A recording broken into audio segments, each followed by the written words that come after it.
Good morning, আমি সুবীর কুমার রায়, Chanchal training college থেকে EPC 1 এর অন্তর্গত ইউনিট 2 এর একটি বিষয় নিয়ে হাজির হয়েছি রিডিং টেকনিক্সে। সেটা হচ্ছে স্কিমিং মানে ভাষা পাঠ আর স্ক্যানিং মানে পুঙ্খানুপুঙ্খ পাঠ। প্রথমে আমরা জানবো যে স্কিমিং মানে ভাষা পাঠ কি।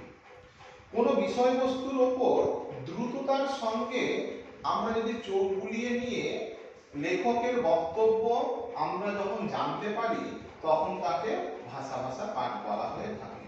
এক্ষেত্রে আমরা প্রয়োজনীয় জিনিসগুলো জেনে রেখে অপ্রয়োজনীয় যে জিনিসগুলো আছে সেগুলো কিন্তু আমরা ভুলে যেতে পারি। ঠিক আছে, এই ভাষা পাঠের ক্ষেত্রে তিনটি পর্যায়ে অনেকটাই হয়ে থাকে। একটা হচ্ছে পূর্ব পঠন, বলা হচ্ছে সাধারণ নিরীক্ষণের থেকে এই কৌশল ব্যাপকতা অনেক বেশি, কারণ পরবর্তীকালে এই পাঠ্য বিষয়টা কিন্তু আমাদের কিন্তু কাজে লেগে থাকে। 2 নম্বর হচ্ছে পুনর্নিরীক্ষণ। পুনর্নিরীক্ষণ মানে হচ্ছে আমরা কোনো একটি বিষয়কে আমরা যদি আগের থেকেই জেনে থাকি, পরবর্তী ক্ষেত্রে যখন আমরা সেই বিষয়টা পড়ব তখন কিন্তু তার কিন্তু জ্ঞান কিন্তু আমাদের অনেকটাই কাজে লাগবে। আর 3 নম্বর হচ্ছে পঠন। বেশিরভাগ ক্ষেত্রে কোনো পাঠ্য বিষয় পড়ার সময় আমরা ভাষা ভাবে পড়লে আমাদের আগের থেকে যে জ্ঞানটা আছে সেই জ্ঞানটা কিন্তু এখানে কিন্তু পঠনের ক্ষেত্রে কিন্তু কাজে লেগে থাকে। যেরকম হচ্ছে সংবাদপত্র বা পেপার যখন আমরা পড়ি তখন আমরা ভাষা ভাবেই পড়ি। প্রথমে আমাদের ভাষা পাঠের পড়ার ক্ষেত্রে আমরা প্রথমে হেডলাইনটা পড়ে নিই, মানে শিরোনামটা, এবং শিরোনামের অন্তর্গত কোন বিষয়গুলো প্রথমের দিকটা, কিছুটা মাঝের দিকটা এবং কিছুটা শেষের দিকটা কিন্তু আমরা পড়ি। শুধুমাত্র আমরা কি আছে বিষয়টা সেটা জানার জন্যই কিন্তু আমরা এই ভাষা পাঠ কিন্তু পড়ে থাকি। যদি কেউ জানতে চায় যে এটার মধ্যে কি আছে, শুধুমাত্র আমরা ততটুকুই কিন্তু বলতে পারবো, গভীরভাবে তার বিষয়ের মধ্যে কিন্তু প্রবেশ করতে পারবো না ভাষা পাঠের ক্ষেত্রে। ঠিক আছে, এবার হচ্ছে স্ক্যানিং মানে হচ্ছে পুঙ্খানুপুঙ্খ পাঠ।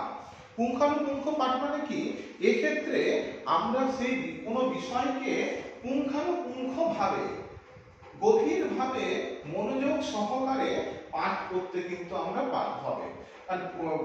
বিষয়ের মধ্যে কি আছে, কোথায় কি সাল আছে, কোথায় কি নাম আছে, এই সমস্ত বিষয় যখন আমরা পুঙ্খানুপুঙ্খ ভাবে পাঠ করি তখন তাকে বলা হচ্ছে স্ক্যানিং বা পুঙ্খানুপুঙ্খ পাঠ। নিখুঁত ভাবে বিষয়টাকে কিন্তু আমাদের কিন্তু গভীর মনোযোগ সহকারে কিন্তু আমাদের পাঠ করা হয়ে থাকে। এই বিষয়টা পাঠ করতে গেলে বললাম সংবাদপত্রে কোনো একটা বিষয়ে কোথায় ডেট আছে, কি ডেট আছে, কি তারিখ আছে, কি বিষয়টা নিয়ে কি নাম আছে, এই সমস্ত কিছু আমাদের কিন্তু লাইন বা লাইন গভীর মনোযোগ দিয়ে আমাদের কিন্তু পাঠ করা হয়ে থাকে এই স্ক্যানিং বা পুঙ্খানুপুঙ্খ পাঠের ক্ষেত্রে।